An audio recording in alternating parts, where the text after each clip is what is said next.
Саламатсыздар құрметті білім алушылар. Тараз сервис және технология колледжінің қазақ тілі мен әдебиет пәнінің оқытушысы Кенбаева Елігім Елдосқызы. Бүгінгі сабағымыздың тақырыбы Әбіш Кекілбаев «Үркер, елең-алаң» романдары. Сабағымыздың мақсаты: Әбіш Кекілбайұлының өмірі мен шығармашылығына шолу жасау, әңгімелерінің мазмұнын ашу. «Үркер, елең-алаң» романдарының мазмұнымен танысу, студенттерді адамгершілікке, саналы білім алуға, әділ болуға тәрбиелеу, сұрақтар мен тапсырмалар, ізденістерге негізделген жұмыс түрлерін өз бетімен орындауға дағдыландыру, бірін-бірі тыңдау, сыпайы және сенімді әдеби тілде сөйлеуге үйрету. Балалар, бүгінгі сабағымызды бастамас бұрын ой толғанысы ретінде мен сіздерге Әбіш Кекілбаев кім деген сұрақ қойғым келіп отыр. Бүгінгі сабағымыздың барысында осы сұрақтың жауабын аламыз деген ойдамын. Әбіш Кекілбайұлы 1939 жылы 6 желтоқсан күні Маңғыстау облысы, Маңғыстау ауданы, бұрынғы Гурьев облысы, Оңды ауылының Мырзайыр деген жерінде туған. Арғатасы Жаңайұлы Қожаназар қазақтар көшін Маңғыстауға бастап келген топтан. Белгілі, білікті, беделді, дәулетті адам. Ата шаңырағын ұстап қалған ұрпағы Жаманқұл немересі Кекілбайды үйлендірген соң 1924 жылы Оңдыда қайтыс болған.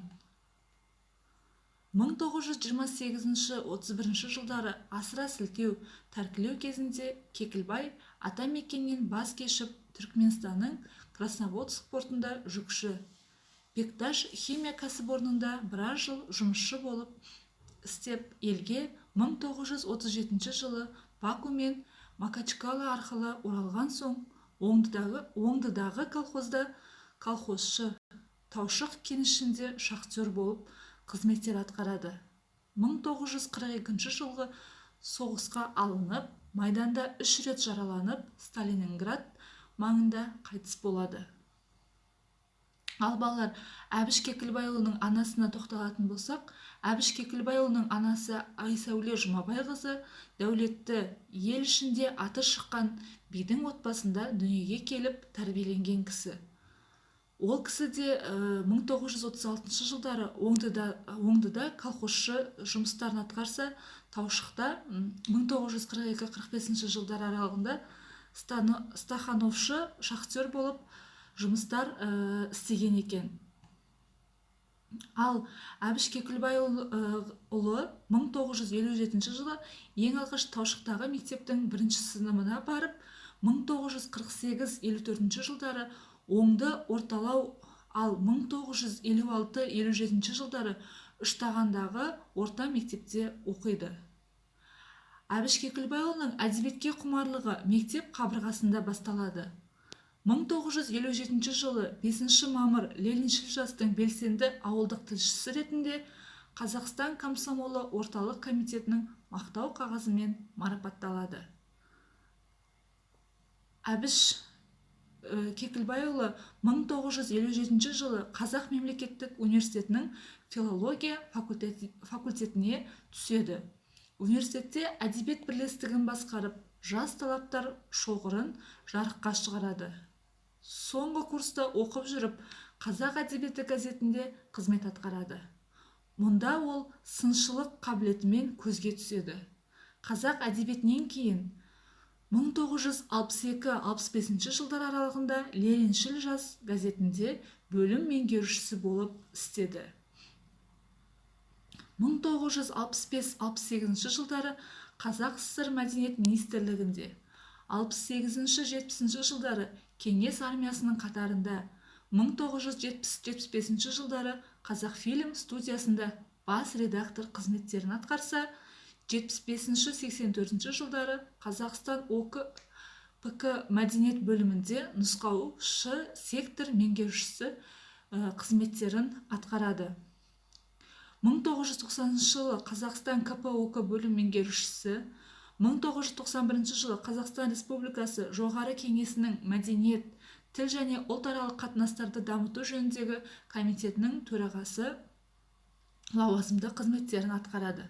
1992-93 жылдары Егемен Қазақстан газетінің бас редакторы, 93-95 жылдары Қазақстан Республикасының мемлекеттік кеңесшісі, 94-95 жылдары Қазақстан Республикасы Жоғары кеңесінің төрағасы, 1996-2002 жылдары Қазақстан Республикасының мемлекеттік хатшысы болып қызметтер атқарса, 2002 жылдан бастап Қазақстан Республикасы парламент сенатының депутаты болып қызмет атқарып келеді.